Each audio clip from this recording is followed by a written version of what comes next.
not going to be up to what they want to do. So they want to reduce them in this county, so it's very important that this is done. Also, tomorrow morning, we have a very early morning. Saturday is a jam-packed day. So what you see here tonight, you know, it's going to be double, if not triple, tomorrow. So just so that you understand, there's going to be a lot of people here. We have a 7:20 a.m. start with grandmother Beatrice and her helper Elizabeth Clark. They will be recreating the creation story, and for this particular presentation, you are part of the story. So she pulls each and every one of you into the story.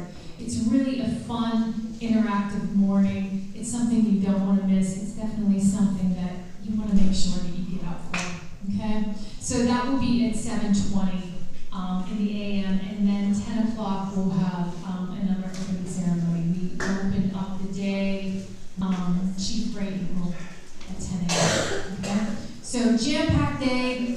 I think the last presentation is at 9:30 in the evening, so who knows how late that will go on to. So it's a busy day tomorrow, so please get your rest tonight. But have a good time tonight because we have Bubba Jabal coming at 8 p.m. He's going to be doing a wonderful drum circle and he does a beautiful teaching. So you don't want to miss that either. So, for right now, Rainbow Eagle 7-2. Little change in the schedule. You know, we have to go with the flow around here. So a little change. Liz Morgan, Cosmic Spirit, unfortunately could not make it this evening. So we had a little change. Luis's flight got in a little bit late, and lo and behold, it works out beautifully. So we would now like to present to you Luis. Luis was born and raised in Peru. He and his family left Peru when he was only 9 years old. And from the ages of 9 to 14, he and his family traveled until he made his home in the United States.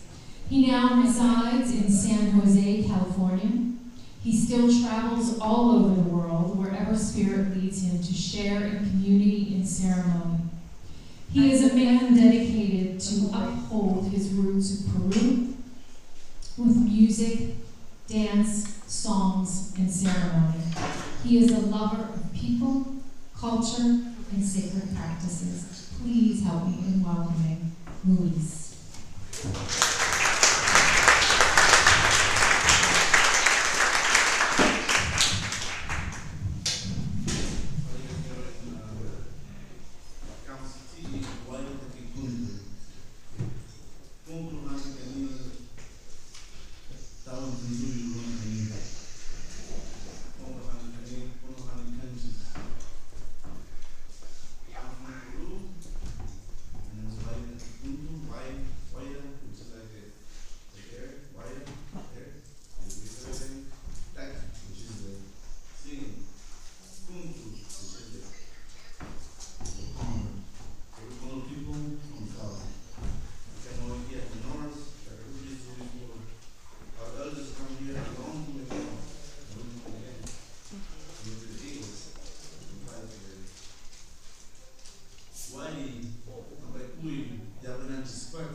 We look for the condor, we look for the pigeon. We always teach us how to fly. We got in the north. We have the hummingbird that comes from the north to the south. We have from the south, we have the chai, which is the wisdom that we learn from our people from the south. Which also is the Mara, which is also the serpent. The unknown, the thing that you don't see, but you can feel, you can hear, but it's not foreseen or for feeling.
So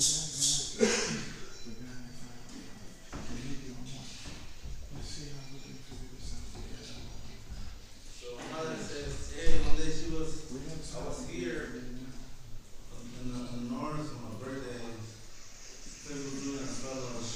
And then they were left. My mom was like, hey, you got to this with you? I'm like, I do, Mom. Let me show you something.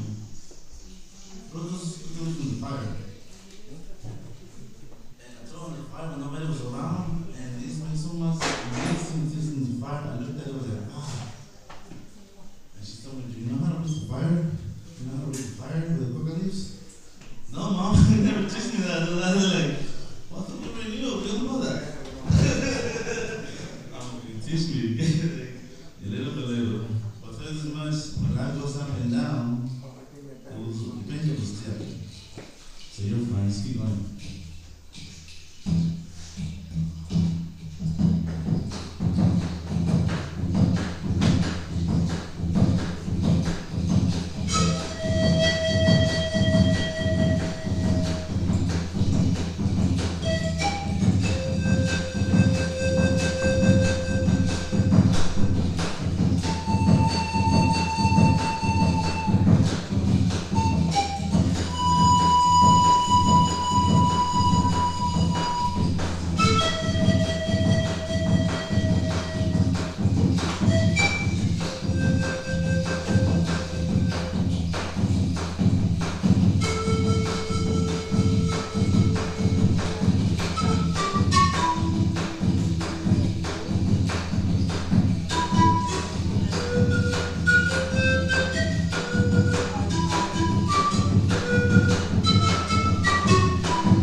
Condor, they have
We call it Moses Pacha.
estaba mirando de lo alto a Viracocha que me habla la tierra, al papacho que chatea su boca. Los pueblos cansados están de tanta miseria y dolor.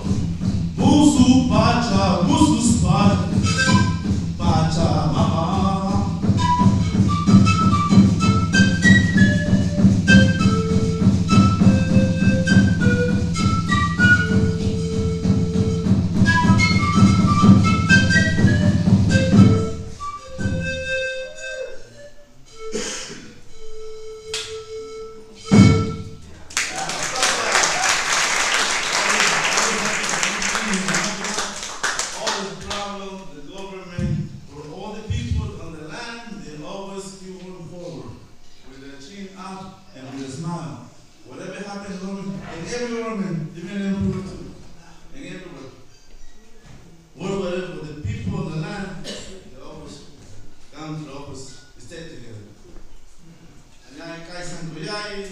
Thank you from my heart to you guys for being here today, present, because we need all you guys here to make that prayer bigger, stronger.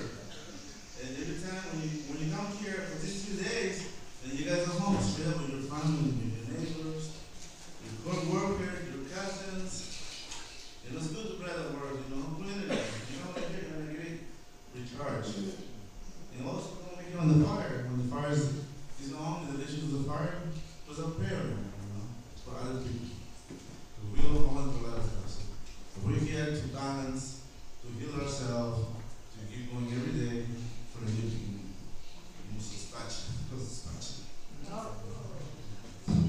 Thank you guys.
outside too. I have clothes, got some things that are raining, everything. I go home, bring my people, from out there, I'm over here, go myself too. Everything we do come here, really come here to do this, because this is part of life.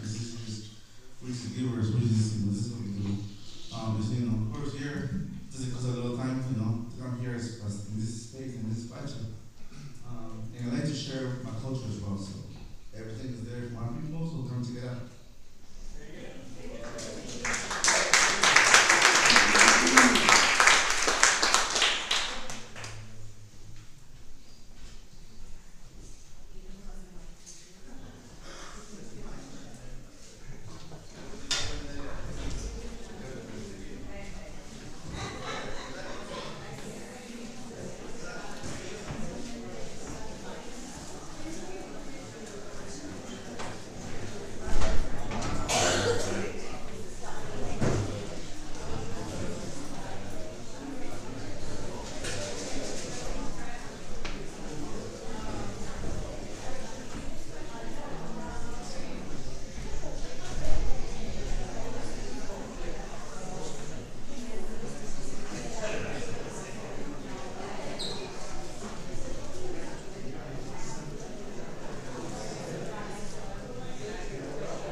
All the good stuff. So, just a few announcements before I announce our next presenters. Again, if you are an Adams County resident and you would like to sign the petition for the data centers, please see Aurelia. Also, you can go to House of FACOPS, sign it there. You can also go to the local Walmart in West Union and sign it there as well. Very important. You have to decide, you want more data centers or you want good drinking water. I think it's a pretty simple thing. Also, the vendors. Let's talk about the vendors first. We have vendors outside. There are also quite a few that are downstairs. So please make sure that you take a moment, say hello to the vendors. They work so hard. So many of them are artists and craftsmen and healers. So, even if it's just to go down and say hello, and you might be really surprised at what you see. Grandmother Vitelli's table is down there. She has all her books and so many amazing goodies down there. We have a wonderful healer that is down there from the Pittsburgh area. I kind of lost track of what's all down there, but there's about 4 different healers down there. Shakers, okay? We have a little bit of everything down there. Outside, we also have some more healers that are out there. Katie Singing Eagle has a lot of her healing salves. Jessica is out there. She's a lovely little healer as well. We have some beautiful earrings and jewelry and clothing, you name it. It's here, so please make sure that you say hello to them. Also, as a reminder, tomorrow is a very extremely jam-packed, filled day that you don't want to miss.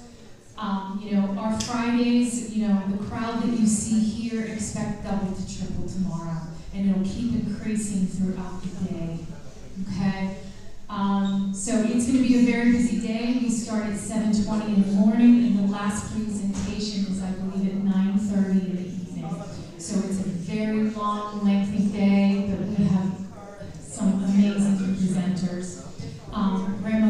waitress, is going to start off our morning with a beautiful ceremony, the creation story. It's an amazing morning that you don't want to miss. You are part of the story, and you help recreate the creation story right along with her. It's fun, it's interactive, you'll be laughing, you'll have a great time, so you don't want to miss it. And then at 10 o'clock, we will begin with an opening ceremony with Chief Gray Eagle, and then we just go on throughout the day. I think we only have one break at 1 o'clock in the afternoon, and then boom, boom, boom. We're on the go all day long, okay? So remember, tomorrow morning, creation story, 7:20. It happens with the sunrise, so you don't want to miss it. And if you do happen to sleep in and you're late, don't be afraid to just walk in a little late, because she's going to grab you and you're going to be thrown into that creation story. It doesn't matter what time you get here, you arrive at the perfect time, okay? So, I would like to introduce you to these two women. This is a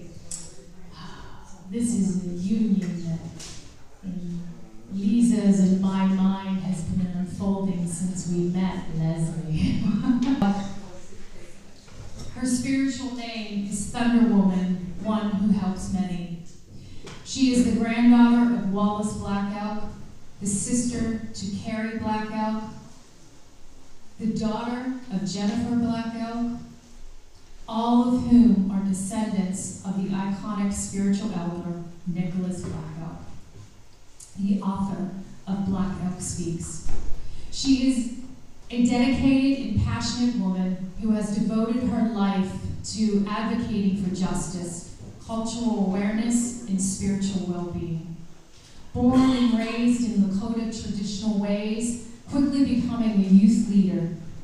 As a young activist with the AIM movement, she addressed social issues, advocating for improved security to improve safety of marginalized communities. As her life unfolded, she recognized the importance of nurturing the next generation. Her commitment to community service led her to a decade-long career in hospice care, providing compassionate support to individuals in the process of dying, offering comfort in their final moments.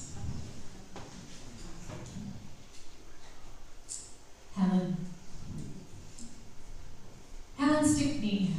She is a meditation guide, grief, compassion, and end-of-life doula with over 40 years of meditation practice. She is a founding member of Pittsburgh Community Death Care.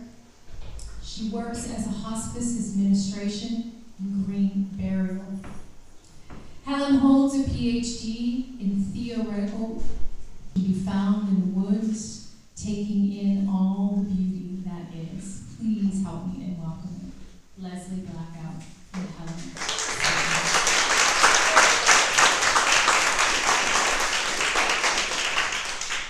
Hello, everyone. Again, my Lakota name is Makia Bawoki Shari. I'm Thunder Woman who helps everyone.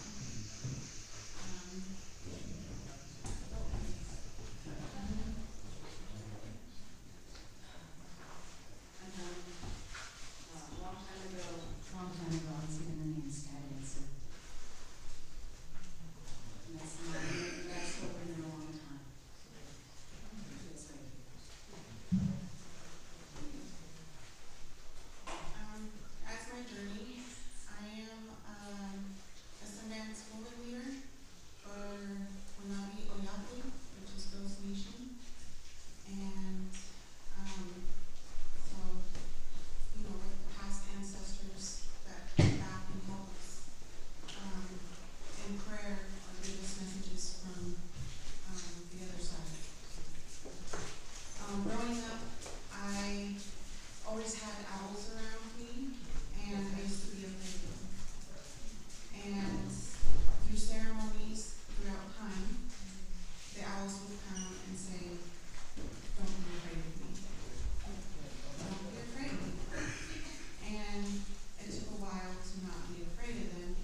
the one that is dying is grieving as well, because they're leaving us behind.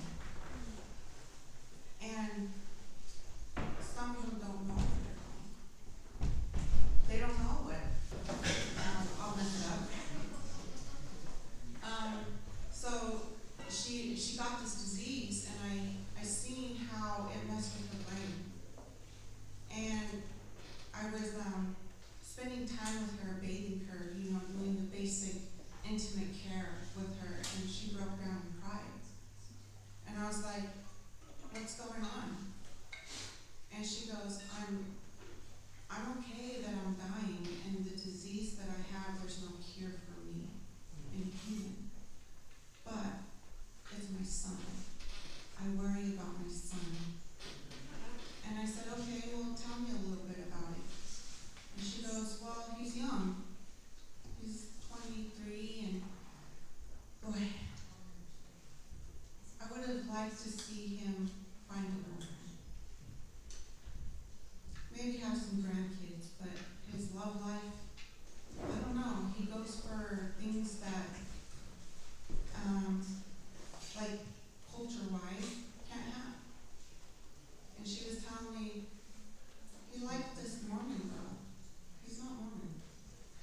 He liked this Mormon girl, and he really liked her, and he really loved her, and they got along fine. But then when it came down to where he wouldn't convert to being Mormon, or he didn't grow up that way, they could not even get together.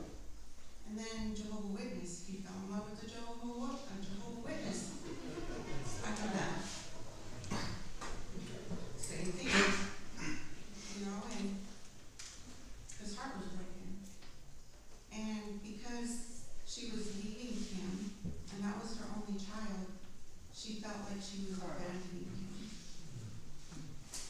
And that he didn't have nobody, because the women that he picked, he just couldn't be with them for whatever reason. And as the disease progressed, it was horrible watching her. Horrible. Convulsions. In and out, screaming of pain. And there was nothing that we could do to help with pain. There wasn't a drug that would help with the pain. And he came out and he was all, what about MAID? What about MAID? Well, during that time, Colorado passed MAID, the medical aid in dying. But it's really hard for people to get MAID, medical aid in dying. You have to be sound-minded, and you have to get 2 doctors to sign off of it. Okay? Well, where does that leave us spiritually? Growing up, we're taught not to take our own life, because otherwise we're going to get stuck here. We're not going to go back to wherever we come from. We are going to be stuck, and we're going to have to come back and relive the life, and probably live through other hardships that may be harder to endure because we didn't do it right the first time. I don't know. Before I came Tuesday night, I worked my night shift. I had 4 deaths. So I'm bringing those people here as I speak. And what I've been finding is I've been helping people that's younger than me. And they're dying of alcoholism.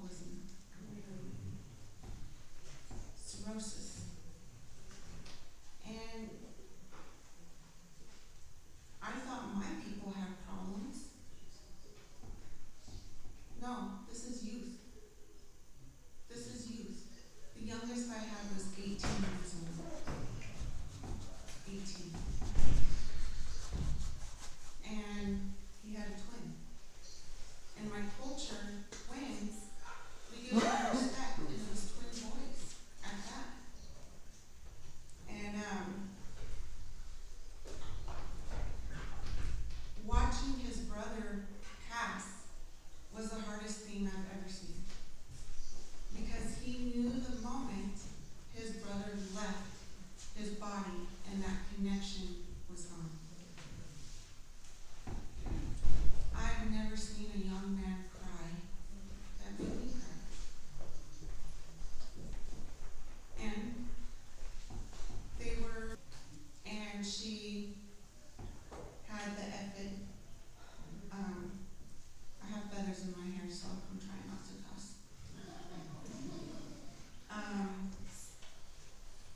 And she decided to go drink. And she ended up in our care. And it was during the holidays. And because death was around the corner, there was no reversing it. She wanted to live. And then she had guilt. She had disappointment in herself. So went in and talked with her, and she didn't like me at first because she knew that I was already reading her. This is the end, you need to face it, otherwise you're going to have a heart death. So when your loved one goes on hospice, hospice has this thing that you're going to die. That's not necessarily what hospice is about. Hospice is where that we can help you make milestones before you die. So an example is that we have somebody that got diagnosed with cancer, and their prognosis is 6 months. Well, it doesn't necessarily mean 6 months. It just means that if the disease was to continue, that, you will die in 6 months. Well, okay, let's say within that 6 months or even 8 months, you have somebody that can help you to feel that you are a part of that wedding. And I've seen amazing things that we can do for people. I've had music therapists come in and use the heartbeat to play at their wedding, or their grandchild's coming in. They're not going to meet them, so they make the heartbeat for them and put it into a music piece for them. So there's ways to make us leave a footprint here. But we get so scared, we're dying. Every day when we wake up, it's a good day to die. Crazy Horse said, "Oh, hey, it's a good day to die." Yeah, he was going into the water. He was going to go fight Custer. But we should wake up like that every day and embrace death. Because death is the beginning. It's a circle of life.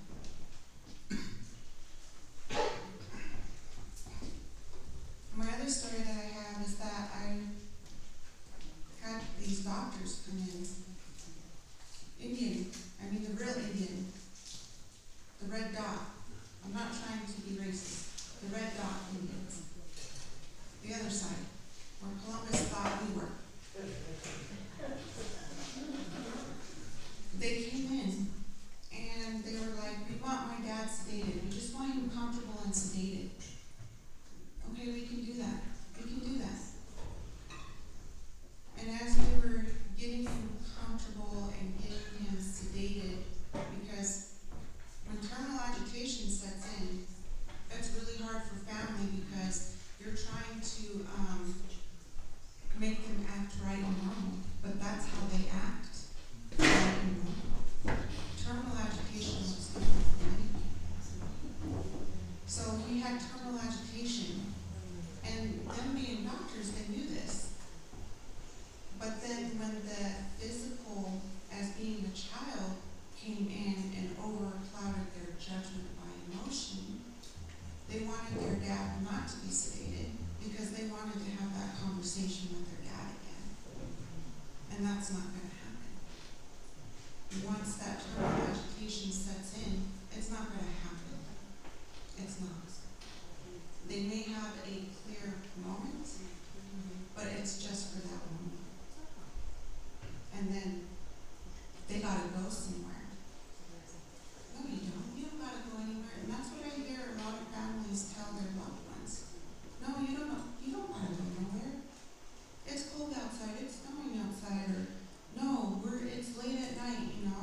gotta lay down and behave. No. They are going somewhere. We're just late to the program. Their spirit is already trying to go, but they're still physically in their body. That they haven't learned how to do that transition.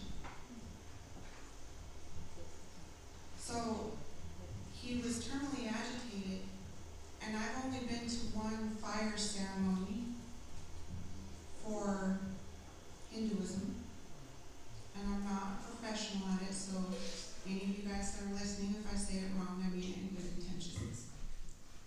So I went up to him and I said, I know that you know that you're dying. I know that Allah means your God or creator or love. Something of this sacred meaning. Allah. And I said, I participated in a ceremony and I think that's right. I mean, you couldn't talk to me, but we had a moment of eye contact and he knew what I was saying was true. And I said, I'm Lakota. And we have Tombashila. La means love.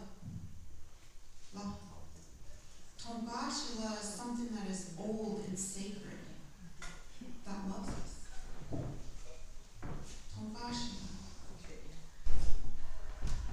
Some of us use that term when we pray and your children are successful, and yes, they're going to miss you, and I know that you don't want to leave them, but it's time. It's time, because they're having a hard time seeing you suffer like this. They want to bring you out because they think that they can talk to you again. That's not going to happen. So I go in and I'm honest. I have a lot of families that get mad at me because I will go in there and I'm not going to BS my patient. I will tell them, you are dying. I've been reported a few times. But I did them a service. I'm not here to make you comfortable. I'm here to make my patient comfortable. I'm here to make my patient feel like they can cross over. That's what I'm here for. And I'm helping them spiritually because I have that owl. Now, owl doesn't mean death, so don't get me wrong when I talk about the owl. A lot of people are scared of it. No, they're messengers. They see through darkness. With a little bit of moonlight, they can give you a message through darkness. And the hihan, the owl, he's or she, this entity, they're able to usher us to the womb. So they usher us here. And then they usher us when we leave this world. People forget that. That is their way. When we're having a hard time seeing through darkness, we forget to pray to the Niha, the owl. Because we're scared. We're scared of darkness. We're scared of death. And that's where the owl is comfortable at. That's where he sits.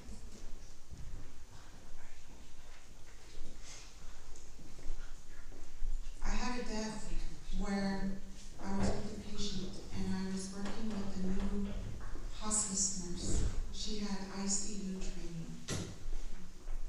And nurses are here to save people, to make you comfortable and save people. It is a mind switch for a nurse to not to save you, but to make you comfortable. That is why they are there. And no, the drugs is not going to kill you. That's a stigma that morphine has, but that's not true.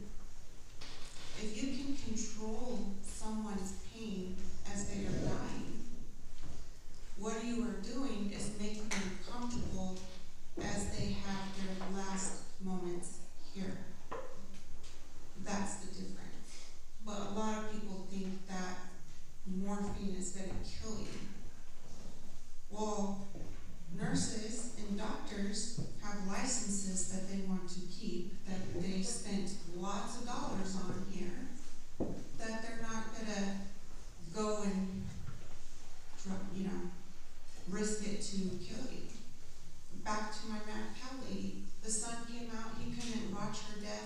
And he was all, can you give her morphine? Can you just give her a high shot of morphine? No, that's not gonna work. That's not how it works.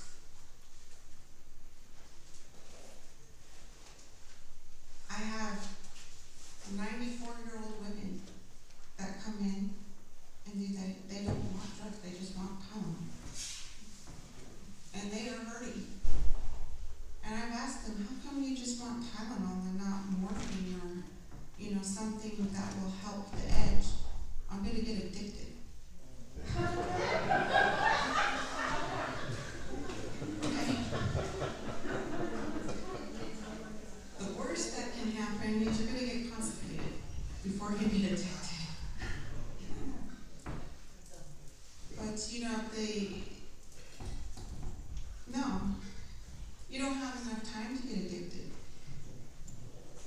You're gonna be gone into the spirit world by the time, not even by the time, like the morphine hit, maybe, I don't know, Maybe you have to get comfortable to cross over, I don't know.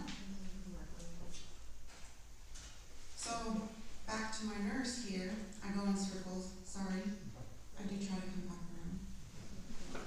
Back to my nurse, the ICU nurse, flipped on. So there's this breathing that happens that sounds like they're drowning, but they're not. So secretions come into your lungs, and it's just right here. And it sounds like a gurgling noise. And it sounds worse than what it really is. It's just your vocal cords relaxing with, a little bit of phlegm right there, and it's vibrating, and it makes that noise. Yes, some people do, have secretions where it is coming up, and that's where we start flipping side to side, suctioning, but when we suction, we're not going to go deep to help you breathe because that is part of the process. And our body is designed to, when we are dying, that it will take away some of that discomfort of like drowning. They're not drowning, but to us it looks like that's what's happening, but that's not. Yes, they are. I'm not going to sugarcoat it. They are, but it's not bothering them. It's bothering you more so, because that's how their body is shutting down. So my nurse is seeing this with this patient.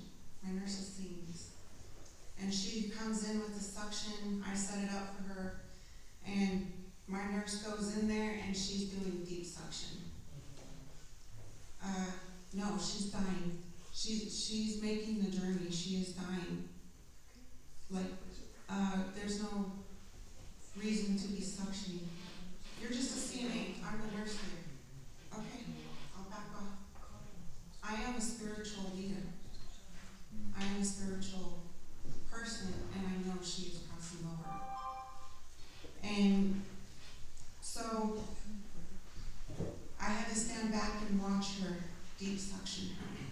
I had to watch her process her first death as I'm sitting there with her. And I was like, well, is there anything that you can give her?